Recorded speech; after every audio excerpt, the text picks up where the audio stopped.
जो भी important questions हैं या एक्स्ट्रा थिंग्स हैं इस चैप्टर के वो। तो ये पार्ट 1 है, शुरू करते हैं। चैप्टर में सबसे पहले आता है मैटर। मैटर क्या है, इसकी डेफिनेशन क्या है।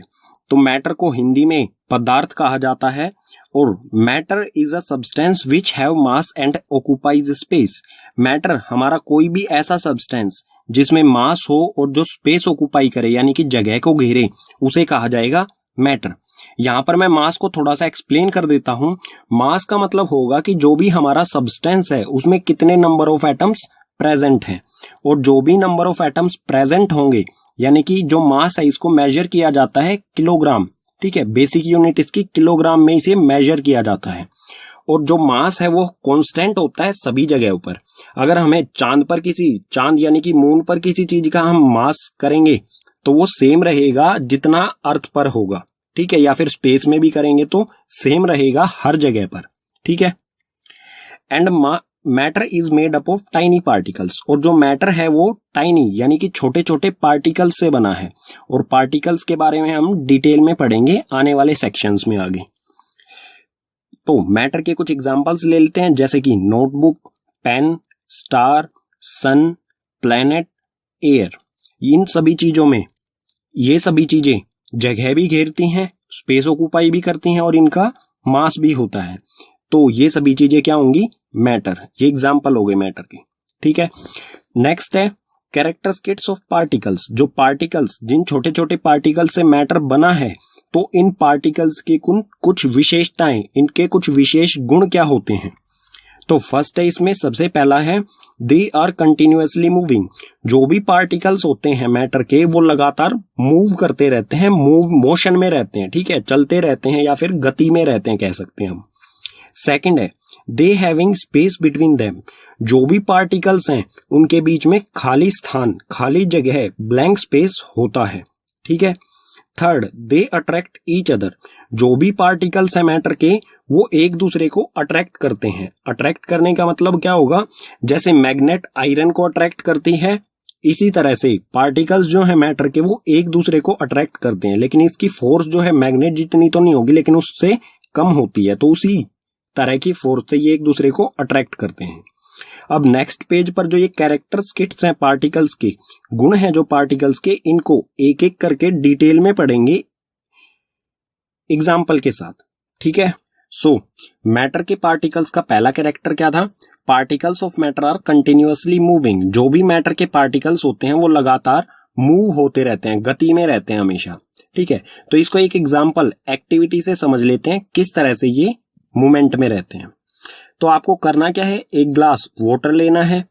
ठीक है, और इस वाटर को बिल्कुल टेबल पर रख दीजिए, इसे बिल्कुल भी हिलाना नहीं है। जब ये बिल्कुल शांत अवस्था में आ जाए, जब ये बिल्कुल रेस्ट पोजीशन में आ जाए, वाटर पानी नहीं हिल रहा हो, तब उसमें 2 से 3 ड्रॉप इंक डाल देनी है। कोई भी कलर की इंक को आपको उसमें डाल देनी है। आप जब इसमें इंक डालेंगे, ठीक है, आपको बिल्कुल भी हिलाना नहीं है पानी को, तो ये इंक जो है वो धीरे धीरे इसमें मिक्स होना शुरू हो जाएगी। अपने आप ही ऐसे धीरे धीरे इसमें अपने आप ही मिक्स हो जाएगी। 2 से 3 मिनट में आप देखेंगे कि पूरे पानी में पूरी तरह से इंक जो है वो मिक्स हो गई है। तो हमने तो पानी को बिल्कुल भी हिलाया नहीं है, फिर भी इंक इसमें कैसे मिक्स हो गई, क्योंकि जो भी वाटर के पार्टिकल्स हैं उनमें क्या है, काइनेटिक एनर्जी है। ठीक है, वो लगातार मूवमेंट में रहते हैं। तो जो भी पार्टिकल्स हैं, पार्टिकल्स पोजेस काइनेटिक एनर्जी, क्योंकि वाटर के जो पार्टिकल्स हैं उसमें काइनेटिक एनर्जी है, और काइनेटिक एनर्जी रिस्पॉन्सिबल होती है किसी भी तरह की मूवमेंट की। तो जो भी वाटर के पार्टिकल्स हैं वो लगातार मूव कर रहे हैं।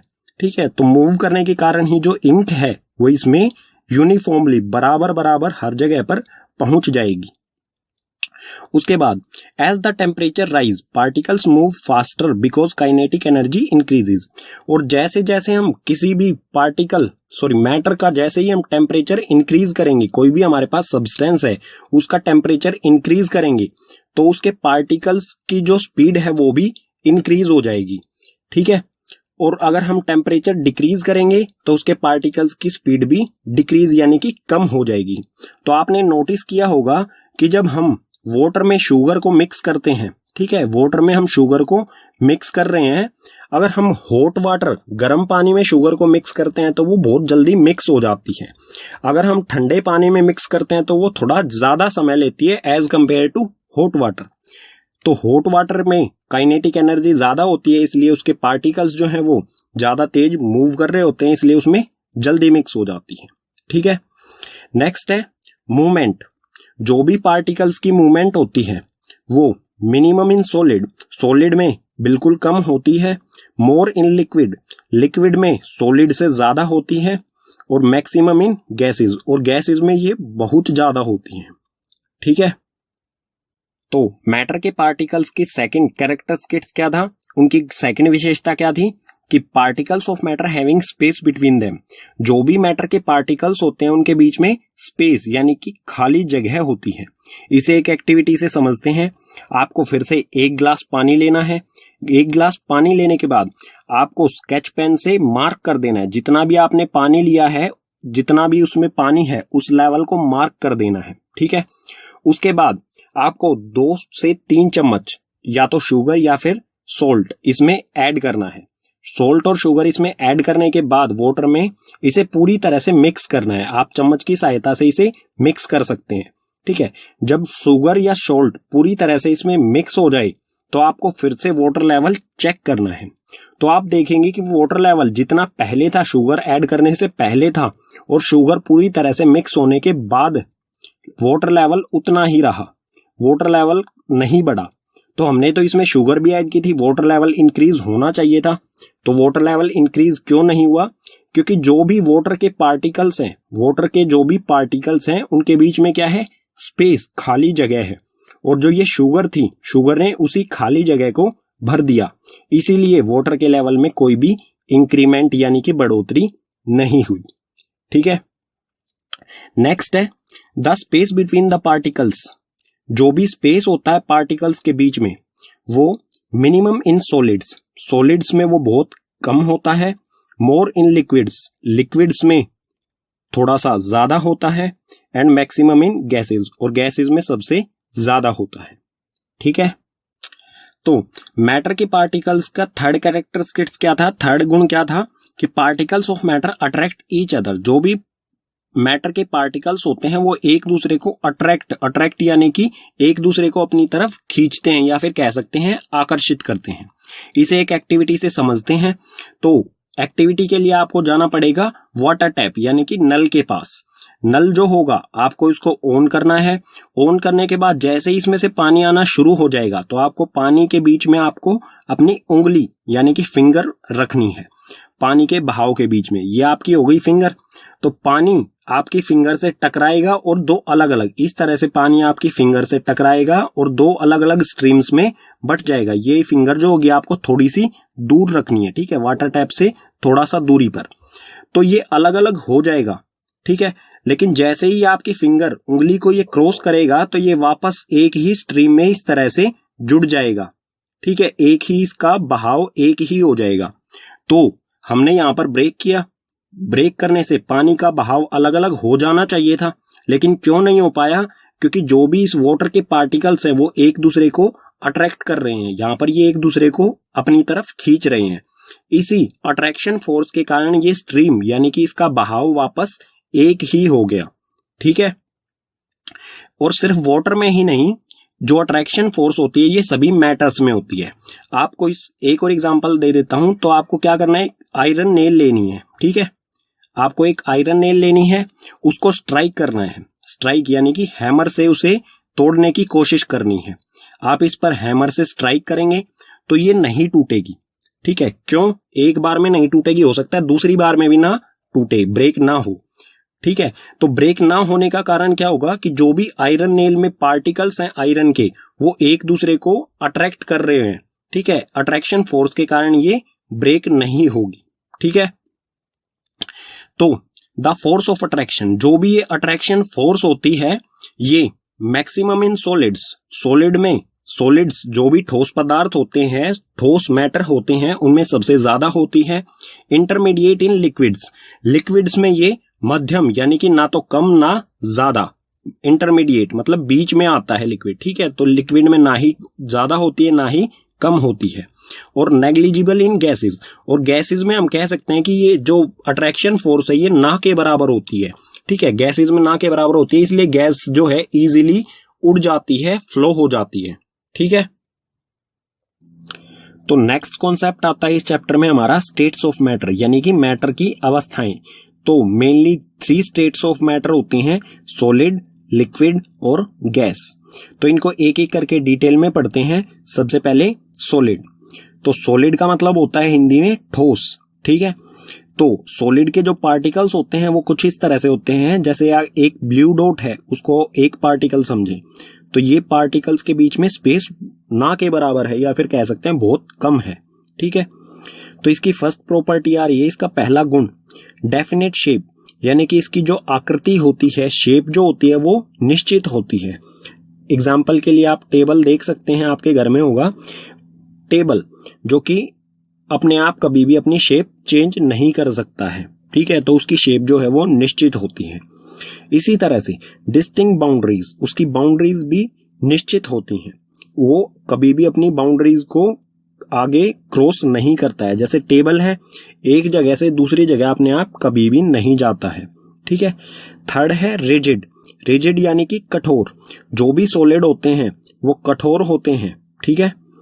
थर्ड है इनकम्प्रेसिबल। सॉलिड के पार्टिकल्स के बीच में स्पेस बहुत कम होता है, अगर स्पेस कम है तो उसे कंप्रेस नहीं किया जा सकता है, तो ये इनकम्प्रेसिबल होते हैं, यानी कि इन्हें कंप्रेस दबाया नहीं जा सकता है। लास्ट है डेफिनेट वॉल्यूम। इसका आयतन, सॉलिड का जो आयतन होता है वो डेफिनेट यानी कि निश्चित होता है। निश्चित कैपेसिटी, कैपेसिटी इसकी कभी भी चेंज नहीं होगी सॉलिड की, ठीक है। अब देखते हैं लिक्विड।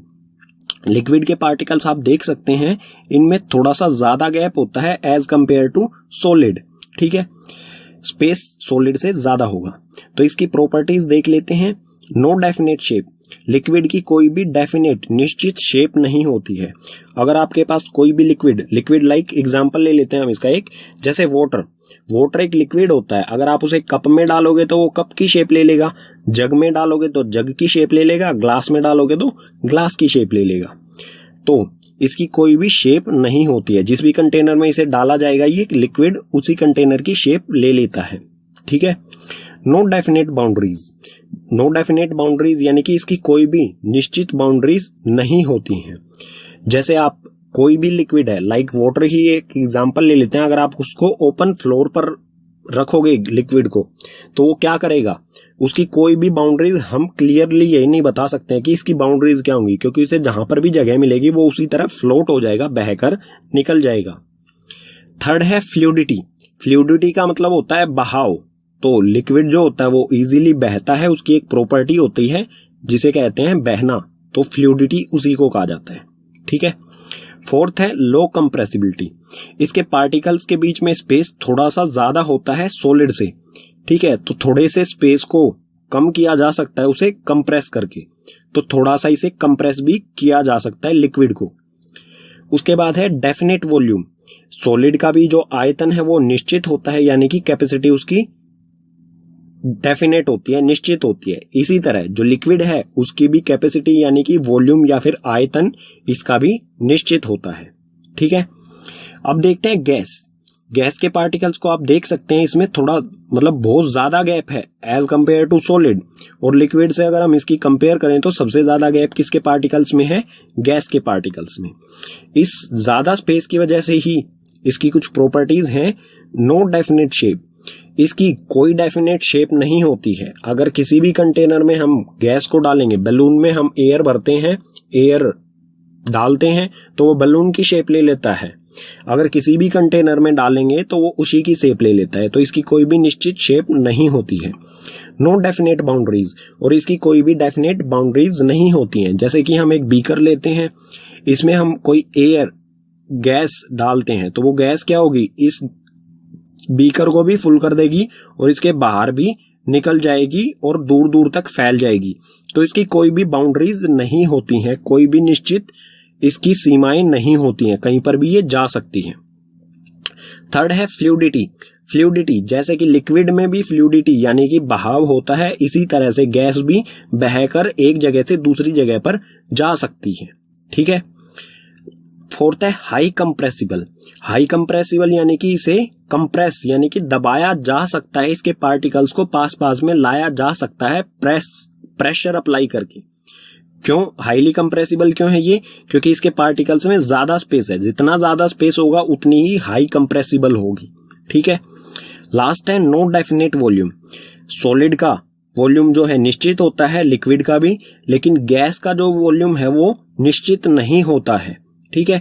अगर हम मतलब एक हमारे पास छोटा कंटेनर है, इसमें जितनी गैस है उसे हम बड़े कंटेनर में डाल देंगे तो वो गैस क्या करेगी, बड़े कंटेनर को भी पूरी तरह से फिल कर देगी। ठीक है। तो इसका वॉल्यूम यहां पर, तो इसका वॉल्यूम यानी कि आयतन कम था, यहां पर आने के बाद ज्यादा हो गया। तो गैस का जो है वॉल्यूम डेफिनेट नहीं होता है, निश्चित नहीं होता है। ठीक है। पीछे वाले पेज पर पढ़ा हमने मैटर के 3 स्टेट्स के बारे में, उनकी प्रॉपर्टीज के साथ, सॉलिड, लिक्विड और गैस के बारे में। अब हम देखेंगे change of states of matter, कि जो भी हमारा मैटर है उसकी स्टेट यानी कि सॉलिड, लिक्विड और गैस, उनमें किस तरह से चेंजेस किए जा सकते हैं, यानी कि सॉलिड से लिक्विड हम किस तरह से बना सकते हैं किसी मैटर को, या लिक्विड से गैस, या फिर इसे रिवर्स किस तरह से कर सकते हैं। ठीक है। तो इसके 2 तरीके होते हैं मैटर की स्टेट चेंज करने का। फर्स्ट है बाय चेंजिंग टेम्परेचर। अगर हम मैटर का टेम्परेचर चेंज कर दें तो उसे उसकी स्टेट चेंज की जा सकती है। और सेकंड है बाय चेंजिंग प्रेशर। अगर हम प्रेशर अप्लाई कर दें या प्रेशर कम कर दें तो भी मैटर की स्टेट चेंज की जा सकती है। एग्जाम्पल देखते हैं एक एक करके। तो सबसे पहले देखते हैं by changing temperature. Temperature change करने से मैटर की स्टेट किस तरह से चेंज की जा सकती है। तो मान लीजिए हमारे पास कोई सॉलिड सब्सटेंस है, कोई सॉलिड मैटर है। अगर हम उस सॉलिड मैटर को हीट करेंगे, गर्म करेंगे, तो वो कुछ समय बाद लिक्विड में चेंज हो जाएगा। ठीक है। और मान लीजिए हमारे पास लिक्विड मिल गया हमें वो, अगर हमने उसको फिर भी लगातार उसे हम हीट कर रहे हैं तो वो क्या हो जाएगा, लिक्विड से गैस में चेंज हो जाएगा। एग्जाम्पल ले लेते हैं जिससे आपको आसानी से ये समझ में आ जाएगा। तो हमारे पास क्या है, सॉलिड आइस है। आइस यानी कि बर्फ है हमारे पास, जो कि सॉलिड होता है। ठीक है। जब हम आइस को गर्म करते हैं यानी कि उसका टेम्परेचर इंक्रीज करते हैं, टेम्परेचर इंक्रीज करेंगे तो वो चेंज हो जाएगी वाटर में, पानी में वो चेंज हो जाएगी। ठीक है। और उसके बाद वाटर क्या है, एक लिक्विड, और लिक्विड वाटर को हम और हीट करते हैं, लगातार हम हीट करते जा रहे हैं उसे, तो उसमें से क्या होने लग जाएगा, उसमें से वेपर्स निकलने लग जाएंगे, भाप निकलने लग जाएगी। ठीक है। तो वाटर किस में कन्वर्ट हो जाएगा, वेपर यानी कि भाप में। ठीक है। इस तरह से भाप बनने लग जाएगी पानी की। और जो ये वेपर हैं ये गैस की फॉर्म होते हैं। ठीक है। तो ये हो गई यहां पर लिक्विड से गैस में चेंज हो गया। और इसी प्रोसेस को रिवर्स भी किया जा सकता है। रिवर्स करने का मतलब क्या होगा, अगर हमारे पास कोई गैस है उसका हम टेम्परेचर कम करेंगे यानी कि उसे ठंडा करेंगे तो वो लिक्विड में चेंज हो जाएगा।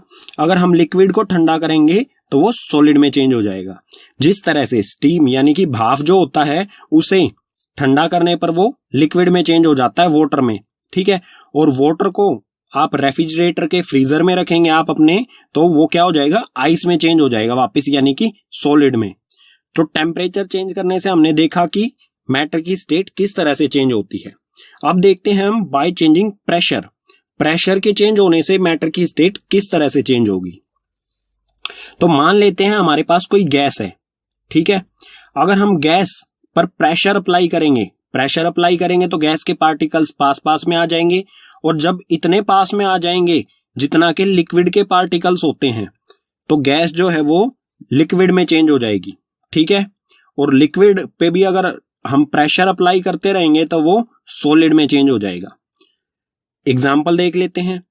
तो आपने इस तरह का जो लाइटर जो होता है वो देखा होगा। तो इसके अंदर क्या होता है, एक लिक्विड होता है जो कि एक गैस ही होती है, अगर लिक्विड में होता है वो। ठीक है। अगर हम इस बटन को प्रेस करते हैं, इस बटन को हम प्रेस करेंगे तो यहां से कोई गैस से निकलती हुई हमें दिखाई देती है। तो ये लिक्विड जो है वो गैस बन जाता है। क्यों? क्योंकि ये अंदर जो है वो लिक्विड गैस ही है। इस गैस को पहले प्रेशर अप्लाई किया गया है, किसी कंटेनर में डाल के इस गैस पर प्रेशर अप्लाई किया गया है, ठीक है, और ये हो गई है लिक्विफाई, यानी कि गैस को प्रेशर अप्लाई करके लिक्विड में चेंज किया गया है और ये लिक्विड इस लाइटर के अंदर डाल दिया गया है।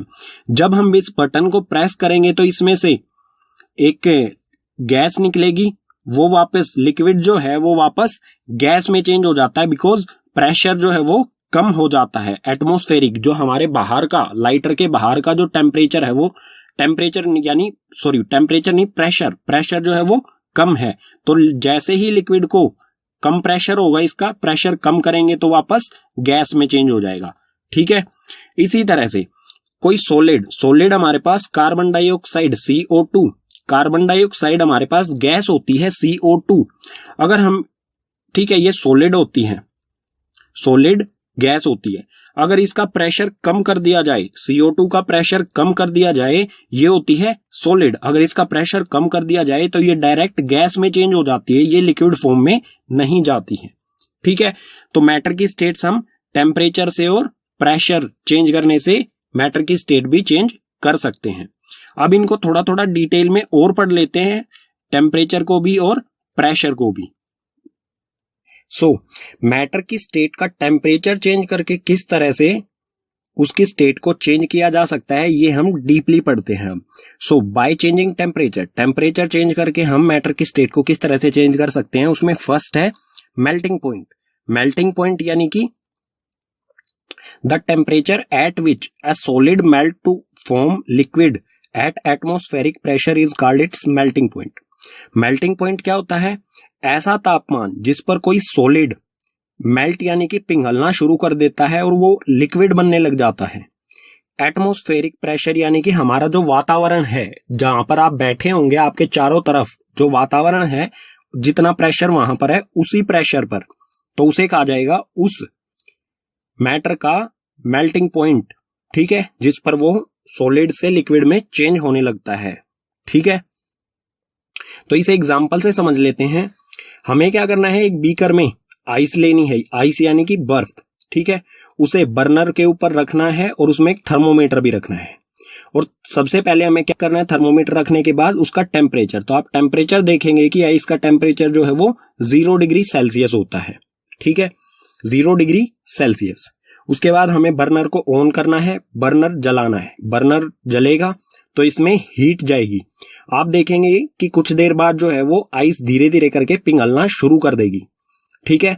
जब आइस आधी पिघल चुकी हो, फिर से हमें टेम्परेचर नोट करना है, तो आप देखेंगे कि टेम्परेचर जो है वो अभी भी 0 डिग्री ही है, आधी बर्फ पिघल चुकी है, आधी आइस मेल्ट होने के बाद भी टेम्परेचर 0 डिग्री, लेकिन हम तो इसे हीट दे रहे हैं, इसका टेम्परेचर इंक्रीज होना चाहिए था।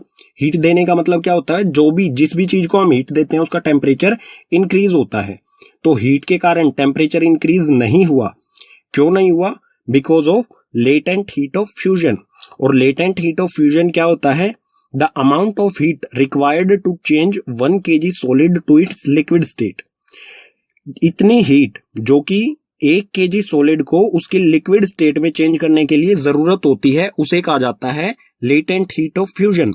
तो यहां पर जो हमने हीट दी है आइस को, आइस ने उस हीट का क्या किया, उससे अपनी स्टेट चेंज कर ली, वो लिक्विड से, सॉलिड से लिक्विड में चेंज होने लग गया। और उसका टेम्परेचर जब तक 0 डिग्री रहेगा, जब तक कि लास्ट पीस ऑफ आइस, आखिरी आइस का पीस जब तक लिक्विड में नहीं चेंज हो जाता, जब तक उसका टेम्परेचर 0 डिग्री ही रहेगा, ठीक है।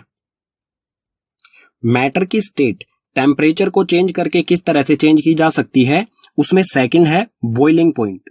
तो बॉइलिंग पॉइंट क्या होता है, the temperature at which a liquid boils to form vapours at atmospheric pressure called its boiling point. Boiling point ऐसा टेम्परेचर जिस पर कोई लिक्विड, हमारा मैटर जो लिक्विड फॉर्म में है वो बॉइल यानी कि उबल कर वेपर में चेंज होने लगे, वेपर्स यानी कि गैस की फॉर्म में चेंज होने लगे एटमॉस्फेरिक प्रेशर यानी कि हमारे नॉर्मल जो वातावरण होता है आपके चारों तरफ, उस प्रेशर पर, तो उसे कहा जाता है उस मैटर का बॉइलिंग पॉइंट, ठीक है। उस टेम्परेचर को, उस मैटर का बॉइलिंग पॉइंट कहा जाता है। इसे एग्जांपल से समझते हैं।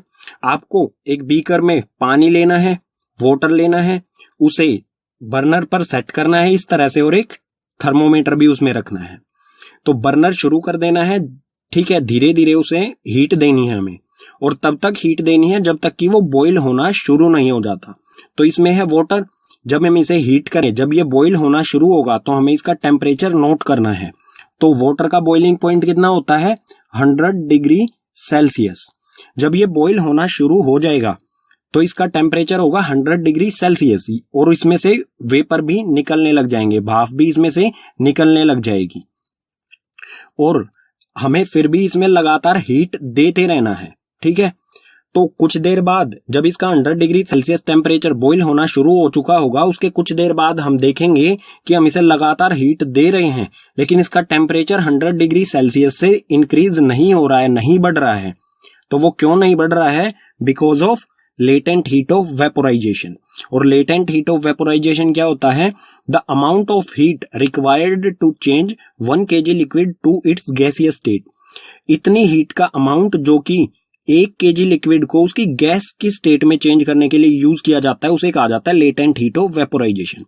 तो 100 डिग्री जब ये बॉईल शुरू हो जाएगा होना, उसके बाद इसका टेम्परेचर, मतलब बॉईल टेम्परेचर इसका 100 डिग्री हो जाएगा, उसके बाद भी जब हम इसे हीट देते रहेंगे तो वो वाटर हीट का यूज क्या करेगा? वो अपनी स्टेट चेंज करने में यूज करेगा, यानी कि वेपर बनाने में उस चीज का यूज करेगा। तो उसी को कहा जाएगा लेटेंट हीट ऑफ वेपोराइजेशन, ठीक है। मैटर की स्टेट टेम्परेचर चेंज करके किस तरह से चेंज की जा सकती है, उसमें थर्ड है सब्लिमेशन।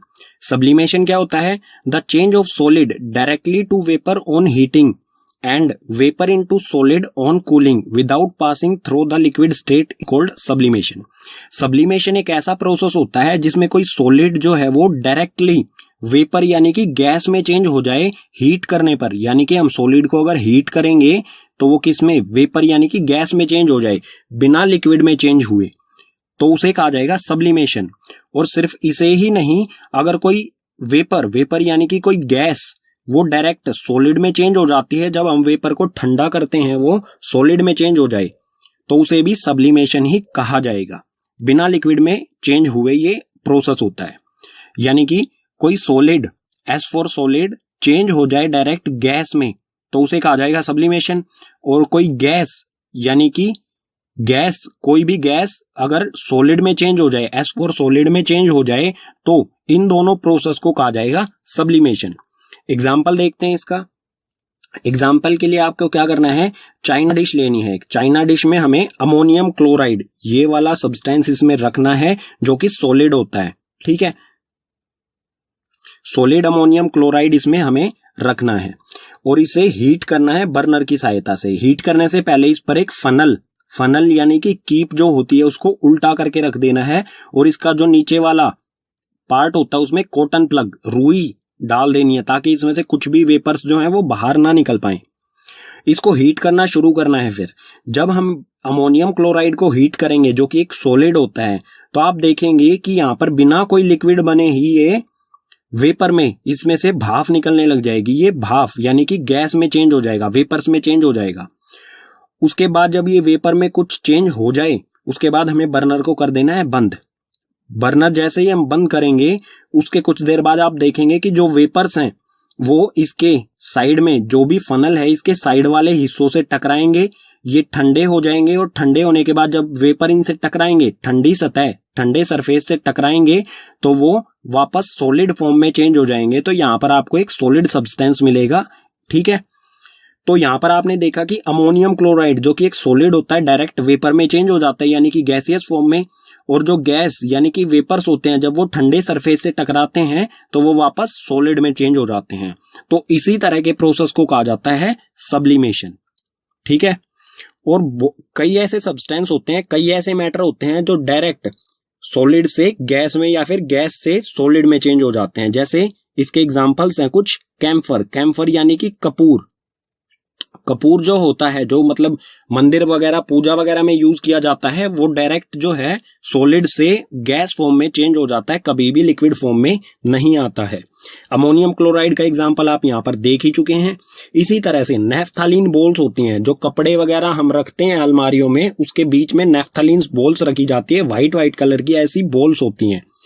जब उन बॉल्स को रखा जाता है लंबे समय तक तो वो धीरे धीरे करके गायब हो जाती हैं। कोई भी लिक्विड सब्सटेंस बिना छोड़े वो गायब हो जाती हैं, यानी कि गैस में वो चेंज हो जाती हैं वेपर में। तो ये सभी जो है सब्लिमेशन प्रोसेस को फॉलो करते हैं। ठीक है, पीछे वाले पेजेस पर देखा हमने टेम्परेचर से मैटर की स्टेट किस तरह से चेंज की जा सकती है। अब हम देखेंगे affect of change of pressure. Matter का प्रेशर चेंज करेंगे तो उस पर क्या क्या अफेक्ट्स यानी कि प्रभाव होंगे। तो if we compress a gas in a cylinder the distance between the particles of gas is reduced and finally gas is liquefied. अगर हम किसी गैस को सिलेंडर में रखें कुछ इस तरह से, ये हमारे पास यहाँ पर ये सिलेंडर है, ठीक है, एक मिनट में पेन का चेंज कर लेता हूं इसे। ठीक है, हमारे पास ये है सिलेंडर, इसमें हमने गैस ली और इस पर ये प्रेशर, ये पिस्टन है, इस पर हमें प्रेशर अप्लाई किया, इसे कंप्रेस किया। तो कंप्रेस करने से क्या होगा, the distance between of particle of gas is reduced. जो भी गैस के पार्टिकल्स थे इनके बीच की दूरी जो है वो कम होगी, और बीच की दूरी कम होने से गैस जो है वो लिक्विड में चेंज हो जाएगी। तो ये गैस के पार्टिकल्स हैं, जब ये पास पास में आ जाएंगे तो ये लिक्विड में चेंज हो जाएगी यहां पर इस तरह से। ठीक है, और जब ये लिक्विड में चेंज हो जाएगी तब भी हम इस पर और प्रेशर अप्लाई करेंगे तो ये जो लिक्विड गैस है वो सॉलिड में चेंज हो जाएगी। ठीक है, एग्जाम्पल ले लेते हैं एक। तो एग्जाम्पल के लिए जो हॉस्पिटल्स में गैस यूज की जाती है जिसे कहा जाता है ऑक्सीजन, तो सबसे पहले ऑक्सीजन गैस जो होती है उसे उस पर प्रेशर अप्लाई करके उसे लिक्विड फॉर्म में चेंज किया जाता है। लिक्विड फॉर्म में चेंज करने के बाद उसे सिलेंडर्स में पैक किया जाता है और हॉस्पिटल्स तक पहुंचाया जाता है। और एक ऐसी सॉलिड फॉर्म होती है CO2, सॉलिड फॉर्म होती है कार्बन डाइऑक्साइड की। कार्बन डाइऑक्साइड की सॉलिड फॉर्म से जब प्रेशर कम किया जाता है, प्रेशर इस पे से कम कर दिया, जब इसका प्रेशर कम होता है तो ये जो है ये डायरेक्ट गैस में चेंज हो जाता है, ये कभी भी लिक्विड में नहीं आती है CO2। तो इसलिए CO2 को ड्राई आइस भी कहा जाता है। ठीक है, ये सॉलिड फॉर्म में जब होती है तो ये आइस के रूप में होती है, जब इसका प्रेशर कम कर दिया जाता है तो ये डायरेक्ट गैस में चेंज हो जाती है, यानी कि ये कभी भी लिक्विड फॉर्म में नहीं आती है, इसलिए इसे ड्राई आइस भी कहा जाता है। तो और भी उदाहरण ले लेते हैं प्रेशर के। तो LPG आपने सुना होगा, जो हम घर में गैस यूज करते हैं सिलेंडर्स में, कुकिंग गैस जिसे कहा जाता है, तो इसकी फुल फॉर्म होती है लिक्विड पेट्रोलियम गैस। तो ये भी एक ऐसी गैस होती है जिसे लिक्विफाई किया जाता है प्रेशर अप्लाई करके, इसी प्रोसेस से उसे लिक्विफाई किया जाता है। ठीक है, इसी तरह से CNG यानी कंप्रेस्ड नेचुरल गैस, ये भी एक ऐसी गैस है जिसे कंप्रेस किया जाता है प्रेशर अप्लाई करके, और इसे सिलेंडर्स यानी कि इसे एज अ फ्यूल, CNG को एज अ फ्यूल यूज किया जाता है व्हीकल्स में। पेट्रोल की जगह पर आजकल CNG का बहुत बड़े स्तर पर यूज किया जाता है, क्योंकि ये गैस ऐसी है, नेचुरल गैस है ये, इससे पोल्यूशन नहीं होता है। ठीक है, नेक्स्ट कॉन्सेप्ट आता है इस चैप्टर में हमारा वेपरेशन। वेपरेशन क्या होता है? It is a surface phenomena in which liquid changes into vapors at any temperature below its boiling point is called vaporation. Vaporation एक surface phenomena है, यानी कि सतह पर होने वाला प्रोसेस है लिक्विड की सतह पर, और इसमें लिक्विड जो है वो वेपर्स में यानी कि भाप में बदल जाता है ऐसे तापमान पर जो कि उसके बॉइलिंग पॉइंट यानी कि उसके उबलने वाले तापमान से कम किसी भी तापमान पर वो लिक्विड से वेपर में यानी कि भाप में बदल जाता है, तो उसे कहा जाएगा वेपरेशन। एग्जाम्पल से समझते हैं। आप क्या कीजिए, एक गिलास पानी लीजिए, एक गिलास में आपने पानी लेना है, उसका वाटर लेवल चेक करना है, निशान लगा दीजिए। जैसे इसमें इतना पानी है तो इस पे मैंने निशान लगा दिया। उसे 2 से 3 दिन ऐसी जगह पर रख दीजिए जहां पर उसे कोई छेड़े ना, ठीक है, उसे कोई डिस्टर्ब ना करे। उसके बाद 2-3 दिन बाद उसे आप चेक कीजिए तो आप देखेंगे कि उसमें से बहुत सारा पानी जो है वो गायब हो चुका है। उसका वाटर लेवल चेक करेंगे तो वो कम हो चुका है। तो जो वाटर इसमें से गायब हुआ वो कहाँ गया? वो वेपरेट हो गया, यानी कि वो लिक्विड से वेपर्स में यानी कि गैस में चेंज होके वो एटमॉस्फेयर में चला गया, हमारे वातावरण में चला गया एयर के साथ। ठीक है, तो इस प्रोसेस को कहा जाएगा वेपरेशन। और इसका टेम्परेचर क्या होगा? इसका टेम्परेचर 100 डिग्री से तो कम ही होगा। ठीक है, और इस टेम्परेचर पर ही ये लिक्विड फॉर्म से गैस फॉर्म में चेंज हो गया, सो वेपरेशन कहा जाएगा इसे। ठीक है, लिक्विड का वेपरेशन। और इसमें मोस्ट इंपोर्टेंट चीज आती है फैक्टर अफेक्टिंग वेपोरेशन। जो ये वेपोरेशन है इसको प्रभावित करने वाली चीजें क्या क्या हैं? तो फर्स्ट है इसमें exposed surface area. Expose surface area यानी कि सरफेस एरिया, यानी कि हम एग्जांपल से समझते हैं इसे। हमारे पास एक कप है, इसमें हमने वाटर लिया है और हमारे पास एक बड़ी सी प्लेट है, इसमें पानी लिया, हमने 100 ml वाटर लिया है, ठीक है। 100 ml वाटर इसमें और 100 ml वाटर ही इसमें, दोनों को आप रूम में रख दीजिए। अपने रूम में रखने के बाद आप देखेंगे 1 से 1.5 दिन बाद कि जो प्लेट है इसमें से बहुत ज्यादा पानी वेपरेट हो जाएगा बहुत जल्दी, लेकिन कप जो है इसमें बहुत ज्यादा समय लगाएगा वही पानी वेपरेट होने में, वही वाटर वेपरेट होने में। ऐसा क्यों है? क्योंकि जितना ज्यादा सरफेस एरिया, यहां पर आप देख सकते हैं प्लेट का सरफेस एरिया ज्यादा है, कप का कम है, तो जितना ज्यादा सरफेस एरिया होगा उतनी ही वेपरेशन तेजी के साथ होगी, और जितना सरफेस एरिया कम होगा उतनी ही वेपरेशन धीमी होगी, ठीक है। तो एक्सपोज सरफेस एरिया पर डिपेंड करता है वेपोरेशन की स्पीड। इसी तरह सेकंड है टेम्परेचर। टेम्परेचर पर भी डिपेंड करता है वेपोरेशन कितनी तेजी के साथ होगा और कितना धीमा होगा।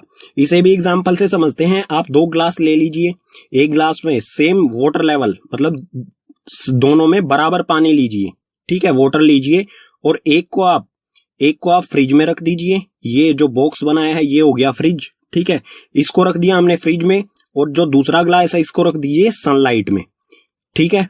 जो सनलाइट वाला ग्लास है इसमें से पानी बहुत जल्दी वेपरेट हो जाएगा एज कंपेयर टू जिसको हमने फ्रिज में रखा है। तो ऐसा क्यों है? फ्रिज का टेम्परेचर जो है वो कम होता है और इस सनलाइट में रखा है इसका टेम्परेचर ज्यादा होगा।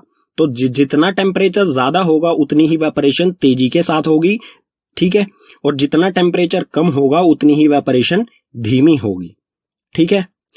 थर्ड है ह्यूमिडिटी। ह्यूमिडिटी यानी कि आर्द्रता, नमी।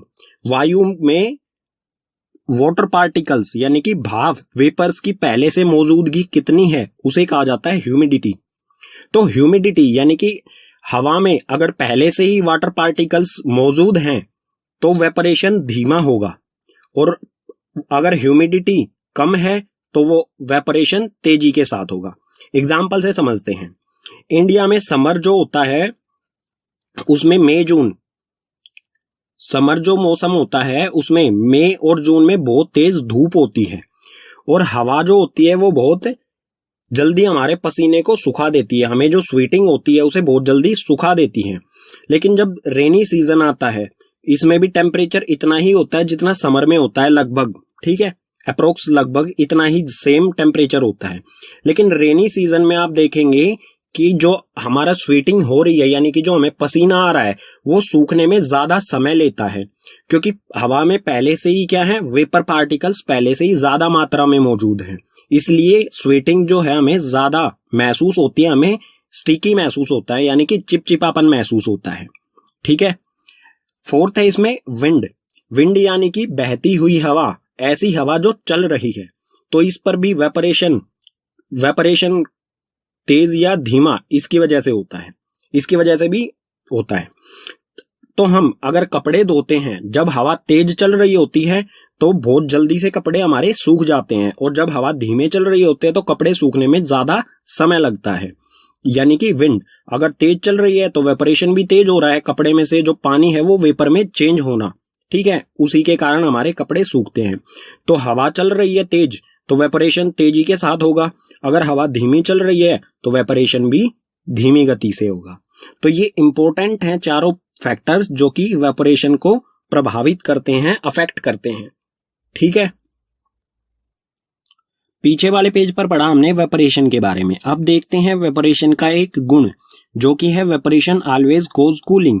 वेपरेशन के कारण हमेशा क्या होती है, कूलिंग यानी कि ठंडक होती है। तो ये किस तरह से होती है? The cooling caused by evaporation is based on the fact that when a liquid evaporates, takes latent heat of vaporization from surroundings, which on losing heat gets cool. तो जो वेपरेशन के कारण कूलिंग या ठंडक होती है वो किस आधार पर होती है कि जब कोई लिक्विड वेपरेट होता है, यानी कि लिक्विड जो है वो वेपर में चेंज होता है, वो क्या करता है, अपने चारों तरफ से, सराउंडिंग्स मतलब अपने चारों तरफ से latent heat of vaporisation, heat ले लेता है और जो सराउंडिंग्स है उसने हीट जो है वो लिक्विड को दे दी, तो सराउंडिंग्स जो है हीट देने के कारण ठंडी हो जाएंगी। ठीक है, एग्जाम्पल से समझ लेते हैं। आप अपनी हथेली, अपनी पाम पर एसीटोन अगर आप अपनी पाम पर डालेंगे, ठीक है, ये एसीटोन है, एसीटोन को अगर आप अपनी पाम यानी कि अपनी हथेली पर डालेंगे, तो एसीटोन डालने से एसीटोन जो है आपकी पाम, आपकी हथेली से लेटेंट हीट ऑफ वेपराइजेशन यानी कि आपकी हथेली की हीट को वो ले लेगा और बहुत जल्दी वेपरेट हो जाएगा।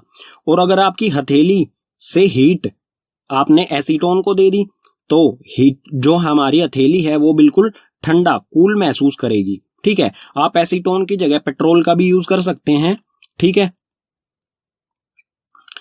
तो ये एक्टिविटी जो है एसीटोन या पेट्रोल, एसीटोन अवेलेबल होता नहीं है आमतौर पर घरों में और पेट्रोल से खेलना अच्छा नहीं होता है, तो इस एक्टिविटी को ना करें। इसकी जगह पर आप ये वाली एक्टिविटी ट्राई कर सकते हैं, जो कि है एक पैन लेना है आपको, पैन या फिर आप तवा भी ले सकते हैं जिस पर रोटी सेकी जाती है। ठीक है, फ्राई पैन ले सकते हैं या फिर पैन को ही हिंदी में तवा कहा जाता है।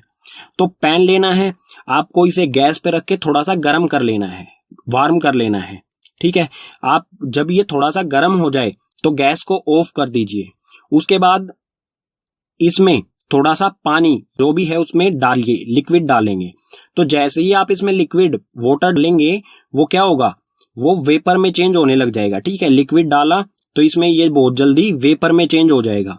और इसने ये वेपर में चेंज होने का कारण क्या है, क्योंकि जो भी पैन गर्म था, वार्म था जो पैन, वाटर ने उसकी हीट को सोख लिया, पैन की हीट को वाटर ने सोख लिया और अपनी स्टेट चेंज करने में यूज कर लिया। यानी कि जो हीट थी उसका क्या कहेंगे हम, लेटेंट हीट ऑफ वेपराइजेशन, क्योंकि लिक्विड ने अपनी स्टेट चेंज की उससे, और पाम जो पैन है वो ठंडा हो जाएगा, आप महसूस करेंगे इसे।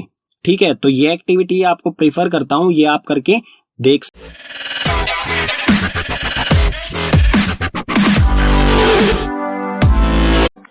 इस वीडियो में हम डिस्कस करेंगे क्लास 9th के सब्जेक्ट साइंस का केमिस्ट्री पार्ट से चैप्टर नंबर 1, जिसका नाम है मैटर इन आवर सराउंडिंग्स। ये इस चैप्टर की सेकंड वीडियो है, यानी कि पार्ट 2 है।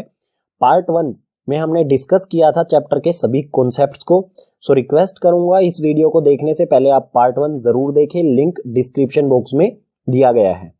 सो पार्ट 2 में यानी कि इस पार्ट में हम देखेंगे चैप्टर से रिलेटेड कुछ एक्स्ट्रा थिंग्स और इंपॉर्टेंट क्वेश्चंस को। शुरू करते हैं इसे।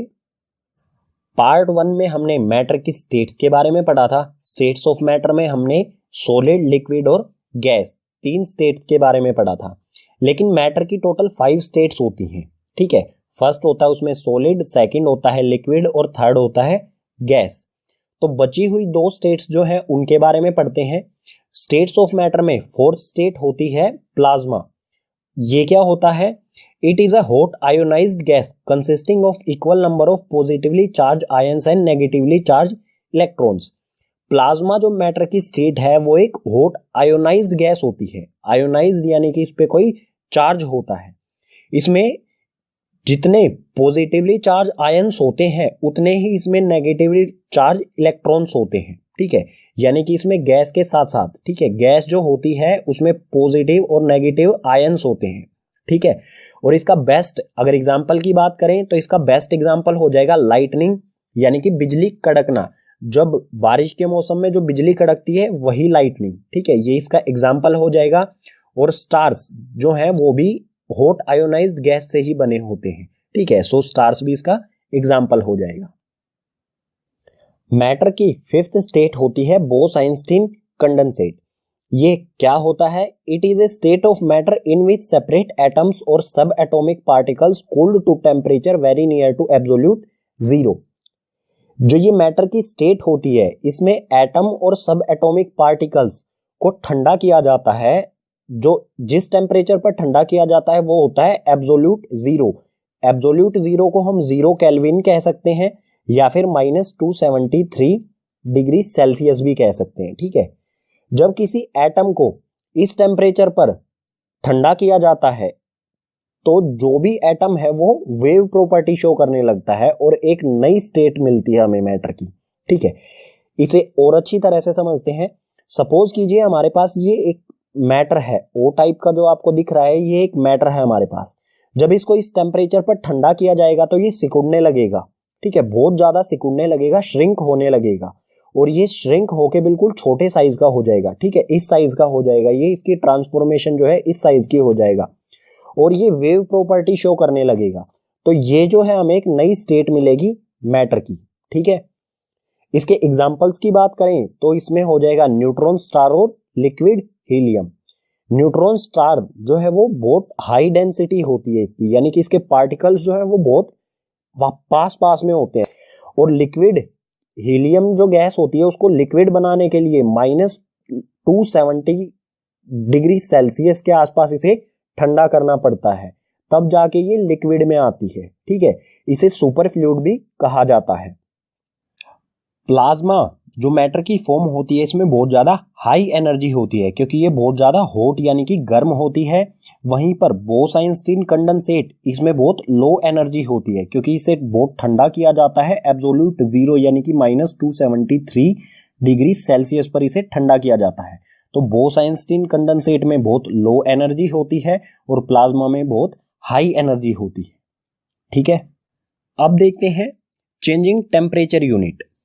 टेम्परेचर की यूनिट को किस तरह से चेंज करेंगे। टेम्परेचर के बारे में अब तक हमने पढ़ा है टेम्परेचर या तो केल्विन में और या तो सेल्सियस में। अगर हमें टेम्परेचर केल्विन में दिया गया है और हमें चेंज करना है उसे सेल्सियस में, या फिर हमें सेल्सियस में दिया गया है और उसे हमें चेंज करना है केल्विन में, तो ये किस तरह से किया जाएगा। केल्विन को के से डिनोट किया जाता है और सेल्सियस को डिग्री सेल्सियस से, ठीक है। इनमें रिलेशन क्या होता है केल्विन और सेल्सियस में। 0 डिग्री सेल्सियस जो टेम्परेचर होता है वो 273.15 केल्विन के इक्वल होता है, ठीक है। जब हम केल्विन से सेल्सियस में या फिर सेल्सियस से केल्विन में टेम्परेचर को चेंज करेंगे तो उसके लिए हम इस फॉर्मूले का यूज कर सकते हैं, ठीक है। बिल्कुल इजी फॉर्मूला है। इसमें हम केल्विन जो भी हमें यूनिट दी गई है उसका जो भी टेम्परेचर दिया गया है इसमें पुट करेंगे और दूसरे वाले यूनिट निकाल लेंगे, ठीक है। फॉर्मूला है degree Celsius equals to Kelvin minus 273। यहां पर हम 273.15 का यूज नहीं करेंगे, हम इसे राउंड ऑफ में रखेंगे, यानी कि 1.5 को हम इसमें नहीं रखेंगे। हम मान लेंगे कि 0 डिग्री सेल्सियस जो है वो 273 केल्विन के इक्वल होता है, ठीक है। इसे राउंड ऑफ में रखते हैं, ठीक है। 0.5 ज्यादा बड़ी यूनिट नहीं है, सो इसे इग्नोर कर देंगे और 273 रखेंगे, ठीक है। सो इस फॉर्मूले का यूज करते हुए कुछ एग्जांपल्स देखते हैं, क्योंकि ये इंपॉर्टेंट है, इस तरह के क्वेश्चंस आपके एग्जाम में आने ही हैं, ठीक है। सो कुछ एग्जांपल्स देख लेते हैं, टेम्परेचर की यूनिट किस तरह से चेंज की जाएगी हमारे फॉर्मूले का यूज करते हुए। सो सबसे पहले देखते हैं कन्वर्ट इनटू सेल्सियस, यानी कि हमें केल्विन से सेल्सियस में किस तरह से चेंज किया जाएगा।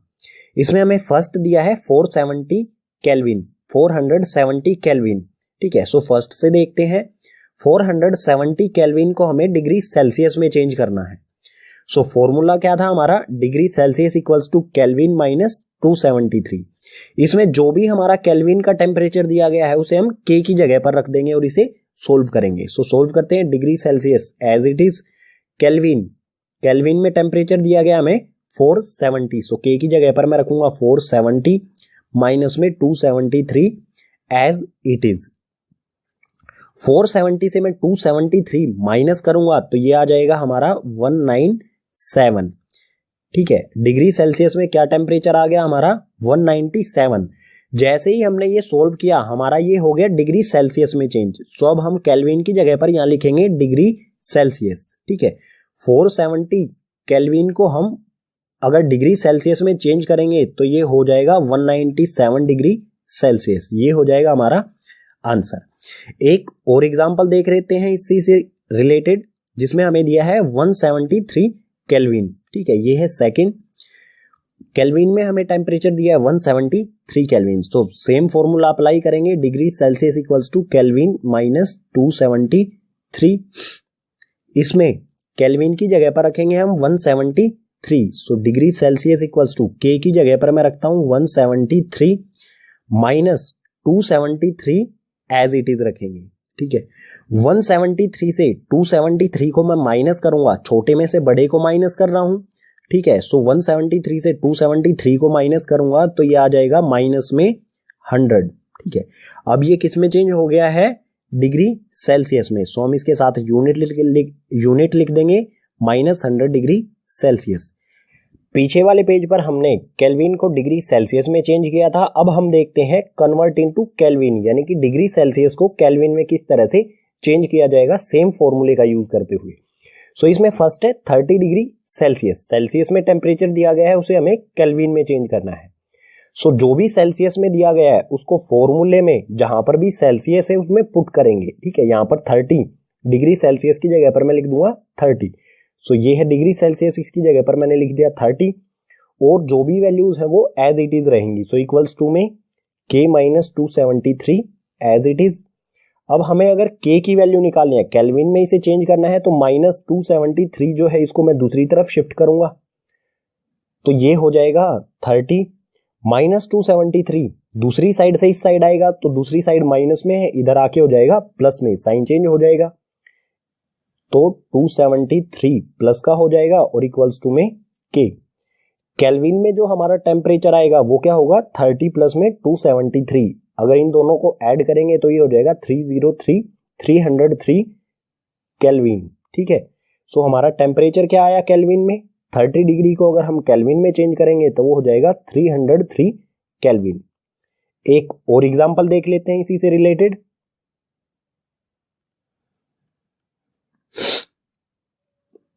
सेकंड, इसमें हमें दिया है -71 डिग्री सेल्सियस। सो सेल्सियस की जगह पर मैं रखूंगा -71, ठीक है। सो -71 इक्वल्स टू में k - 273। फिर से मैं जो -273 है इसको दूसरी तरफ शिफ्ट करूंगा। सो सबसे पहले यहां पर है -71, दूसरी तरफ से 273, इस तरफ माइनस का है तो इस तरफ माइनस है, तो इस साइड आके +273 हो जाएगा, ठीक है, और इक्वल्स टू में k। प्लस वाली वैल्यू को हम पहले लिख लेते हैं, यानी कि 273 को हम पहले लिख लेते हैं, ठीक है, और -71 को बाद में लिख लेता हूं, ठीक है। इसे सोल्व करने के बाद आ जाएगा हमारा टेम्परेचर केल्विन में। 273 में से 71 को माइनस करूंगा तो ये हो जाएगा 202, ठीक है, और ये टेम्परेचर आ गया हमारा केल्विन में, यानी कि -71 डिग्री सेल्सियस को हम केल्विन में चेंज करेंगे तो वो हो जाएगा 202 केल्विन, ठीक है। ये हो जाएगा हमारा आंसर। अब देख लेते हैं कुछ क्वेश्चंस जो एग्जाम पॉइंट ऑफ व्यू से काफी इंपॉर्टेंट है। So some extra and important questions. इसमें सबसे पहले है why solid carbon dioxide is called dry ice. Solid carbon dioxide को ड्राई आइस क्यों कहा जाता है। ड्राई आइस यानी कि शुष्क बर्फ, ठीक है, जो सूखी हुई बर्फ क्यों कहा जाता है। आंसर होगा इसका, solid carbon dioxide is called dry ice because when it heated it turns direct into gas without turning into a liquid। जो ड्राई आइस यानी कि कार्बन डाइऑक्साइड होती है, जब उसे हम हीट करेंगे तो वो डायरेक्ट गैस में चेंज हो जाती है, सॉलिड से डायरेक्ट गैस में चेंज हो जाती है बिना लिक्विड स्टेट में आए, ठीक है। नॉर्मली क्या होता है, जो सॉलिड होता है वो पहले लिक्विड में चेंज होता है उसके बाद गैस में, लेकिन सॉलिड कार्बन डाइऑक्साइड जो है वो डायरेक्ट गैस में चेंज हो जाती है बिना लिक्विड स्टेट में आए, ठीक है। और ड्राई, क्या ड्राई का मतलब क्या होगा, जो सूखा हुआ हो। सो जो लिक्विड में नहीं जाएगा, अगर कोई चीज लिक्विड स्टेट में नहीं जाएगी तो उसे कहा जाएगा ड्राई, ठीक है। इसलिए सॉलिड कार्बन डाइऑक्साइड को कहा जाता है ड्राई आइस, क्योंकि ये कभी भी लिक्विड स्टेट में नहीं जाती है जब इसे हीट किया जाता है, ठीक है। नेक्स्ट यानी कि क्वेश्चन नंबर 2 है हमारा, why do we keep ether and acetone at cool places. Ether और एसीटोन जो लिक्विड होते हैं इन्हें ठंडी जगहों पर क्यों रखा जाता है। सो आंसर होगा इसका, these liquids are easily evaporates at room temperature and ether and acetone are inflammable, it means they catch fire at room temperature, that's the reason we store these liquid in cool places. जो ether और acetone ये दोनों liquid जो होते हैं वो room temperature पर ही vapour बनने लग जाते हैं, यानी कि इनका बॉइलिंग पॉइंट जो है वो बहुत कम होता है, रूम टेम्परेचर पर ही ये वेपर में आसानी से चेंज होने लग जाते हैं बहुत जल्दी जल्दी। और ईथर और एसीटोन ये दोनों जो लिक्विड हैं ये फ्लेमेबल ही भी होते हैं, यानी कि जब ये किसी इनके जो वेपर होंगे वो किसी स्पार्क यानी कि चिंगारी के कांटेक्ट में आएंगे तो इनमें आग भी लग सकती है, ठीक है। और इसी कारण इनको वेपर बन के ये कहीं उड़ ना जाएं या फिर ये कहीं आग ना पकड़ लें, इसी कारण इन्हें ठंडी जगहों पर रखा जाता है, ठीक है, ताकि वेपर जो है वो आसानी से ना बन पाए, ठीक है। ठंडी जगहों पर रखने से क्या होता है, वेपर बनना की प्रोसेस जो है वो स्लो हो जाता है, ठीक है। अब है क्वेश्चन नंबर 3, जिसमें कह रहा है how do we liquefy the gases. जो भी गैसेस होती हैं उनको लिक्विड फॉर्म में किस तरह से चेंज किया जा सकता है। सो इसके 2 प्रोसेस होते हैं, आंसर देख लेते हैं पहले। Gases can be liquefied by increasing the pressure and decreasing the temperature. Increasing the pressure will bring the particles closer and cooling will cause the particles to lose energy. Then the space between particles decreased and gas became in liquid state. 2 reason, ठीक है, 2 तरह से हम gas को liquid form में change कर सकते हैं, लिक्विफाई कर सकते हैं। या तो हम प्रेशर इंक्रीज कर दें या फिर हम टेम्परेचर डिक्रीज कर दें, ठीक है। प्रेशर बढ़ा दें या टेम्परेचर घटा दें, दोनों कंडीशन में गैस जो है वो लिक्विफाई हो जाएगी। अगर हम प्रेशर इंक्रीज करेंगे तो जो पार्टिकल्स हैं गैस के वो पास में आ जाएंगे और गैस के पार्टिकल्स पास में आने से वो लिक्विड फॉर्म में चेंज हो जाएगी, ठीक है। और अगर हम उसे ठंडा कर दें यानी कि टेम्परेचर कम कर दें तो जो भी उसके पार्टिकल्स, गैस के पार्टिकल्स की काइनेटिक एनर्जी है वो कम हो जाएगी और उनके बीच का जो स्पेस, काइनेटिक एनर्जी कम होने से क्या होगा, जो भी स्पेस है पार्टिकल्स के बीच में वो अपने आप ही कम हो जाएगा। और पार्टिकल्स के बीच का स्पेस कम होने से क्या होगा, वो फिर से लिक्विड स्टेट में आ जाएगी। यानी कि प्रेशर बढ़ाने से भी गैस को लिक्विड स्टेट में लाया जा सकता है और टेम्परेचर को घटाने से भी गैस को लिक्विड स्टेट में लाया जा सकता है, ठीक है। नेक्स्ट यानी कि 4th क्वेश्चन है Why do we wear cotton clothes in summer? गर्मी के मौसम में, समर में हम कॉटन क्लोथ्स, सूती वस्त्र क्यों पहनते हैं, ठीक है। सबसे ज्यादा बार पूछे जाने वाला क्वेश्चन है एग्जाम में, ठीक है। सो इसका आंसर होगा during summer we sweat more and cotton is a good absorber of water, helps in absorbing sweat and exposing it to be outer atmosphere for evaporation. During evaporation, our body lose latent heat of vaporization and we feels cool. Summer यानी कि गर्मी के मौसम में sweat यानी कि हमें बहुत पसीना आता है और कॉटन जो है वो वाटर को बहुत अच्छी तरह से एब्जॉर्ब यानी कि सोख लेता है, ठीक है। तो अगर ये पानी को सोख सकता है तो हमारा जो स्वेट यानी कि पसीना है उसे भी आसानी से सोख लेता है और उसे बाहर का जो एटमॉस्फेयर है उसके कांटेक्ट में ले आता है। जो हमारा पसीना बाहर के एटमॉस्फेयर के कांटेक्ट में आने से वो वेपरेट हो जाता है यानी कि भाप बन के उड़ जाता है, ठीक है। और भाप बनने के दौरान जो भी वेपरेशन यानी कि भाप बनना हुआ वो किस कारण हुआ, पसीना जो होगा हमारा स्वेट वो एनर्जी कहां से लेगा, हीट जो है वो हमारी बॉडी से लेता है, ठीक है, जिसे लेटेंट हीट ऑफ वेपोराइजेशन कहा जाता है। अगर पसीना हमारी बॉडी से हीट लेगा तो हमारी बॉडी जो है वो हीट लूज करेगी और हमें ठंडा फील होगा, ठीक है। इसी कारण हम कॉटन क्लॉथ्स को समर सीजन में पहनते हैं, ठीक है। अब है क्वेश्चन नंबर 5 जिसमें कह रहा है why ice cool better than water eight 0 degree Celsius. Ice यानी कि बर्फ जो है, वाटर 0 डिग्री सेल्सियस, आइस और वाटर दोनों 0 डिग्री सेल्सियस पर हों तो आइस यानी कि बर्फ ज्यादा कूलनेस, ठंडक क्यों प्रदान करती है, हमें प्रोवाइड क्यों करती है। इसी क्वेश्चन को अगर दूसरी तरह से पूछना चाहे तो वो भी हो सकता है, जैसे why is ice as 273 Kelvin more effective in cooling than water at the same temperature. Ice 273 Kelvin पर और वाटर भी 270 सेम टेम्परेचर पर ही, आइस ज्यादा ठंडक क्यों प्रदान करती है, ज्यादा इफेक्टिव कूलिंग क्यों देती है हमें वाटर की बजाय, ठीक है। सो दोनों ही क्वेश्चन का मतलब एक ही है, इसका आंसर भी एक ही हो जाएगा। Ice eight 273 kelvin would absorb latent heat of fusion as well as the heat energy, but water at 273 Kelvin would just absorb heat energy. It means ice absorb more heat as compare to water at the same temperature. Ice जो है वो latent heat of fusion को भी absorb करेगी और उसके साथ साथ हीट एनर्जी को भी एब्जॉर्ब करेगी, ठीक है, क्योंकि आइस जो है वो ज्यादा, आइस में लेटेंट हीट ऑफ फ्यूजन नहीं होता है, सो ये लेटेंट हीट ऑफ फ्यूजन को भी एब्जॉर्ब कर लेगी और हीट को भी एब्जॉर्ब कर लेगी। लेकिन जो वाटर होता है 0 डिग्री सेल्सियस पर, उसमें लेटेंट हीट ऑफ फ्यूजन नहीं होता है, ठीक है, इसमें पहले से ही होता है latent heat of fusion water में, तो ये सिर्फ हीट एनर्जी को ही एब्जॉर्ब कर पाएगा। इसलिए वाटर जो है वो कम कूलिंग प्रोवाइड करता है हमें आइस की कंपेयर में, ठीक है, क्योंकि आइस दो तरह की हीट को एब्जॉर्ब कर सकती है, लेटेंट हीट ऑफ फ्यूजन और हीट एनर्जी को साथ में, लेकिन वाटर के पास तो पहले से ही लेटेंट हीट ऑफ फ्यूजन होता है, इसलिए ये सिर्फ हीट एनर्जी को ही एब्जॉर्ब कर पाएगा, ठीक है।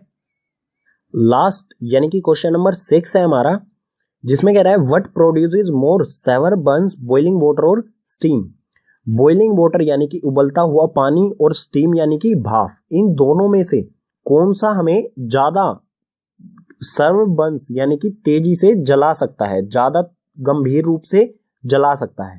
सो इसका आंसर हो जाएगा steam produces more severe burns as it has hidden latent heat of vaporisation but water does not have any hidden heat.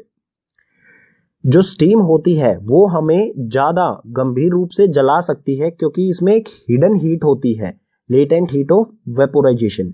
इसमें एक्स्ट्रा हीट होती है ये वाटर से, ठीक है, लेटेंट हीट ऑफ वेपोराइजेशन, जो कि वाटर में नहीं होती है, ठीक है। वाटर में सिर्फ हीट होती है और इसमें हीट के साथ साथ लेटेंट हीट ऑफ वेपोराइजेशन भी होता है, इसलिए स्टीम हमें ज्यादा जला सकती है एज कंपेयर टू बॉइलिंग